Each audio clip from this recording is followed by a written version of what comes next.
નમસ્કાર મિત્રો, મારી ચેનલમાં તમારું સ્વાગત છે।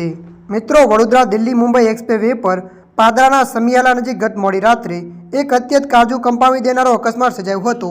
મહેસાણા જવા નીકળેલો એક પરિવાર રસ્તો ભૂલી જતા સમિયાલા પાસે પહોંચ્યો હતો, જ્યાં તેમની ઇકો કાર અને ટ્રક વચ્ચે જોરદાર ટક્કર થઈ હતી। આ ગોઝારા અકસ્માતમાં કારમાં સવાર 8 લોકોમાંથી 4 વ્યક્તિઓના ઘટના સ્થળે જ કમકમાટી ભર્યા મોત નીપજ્યા હતા, જ્યારે અન્ય 4 લોકોને નાની મોટી ઇજાઓ પહોંચતા સારવાર અર્થે ખસેડવામાં આવ્યા છે। મળતી માહિતી મુજબ વડોદરાના અપાન અને ગોત્રી વિસ્તારના રહીશીઓ એક ઇકો કારમાં સવાર થઈને મહેસાણા જવા માટે નીકળ્યા હતા।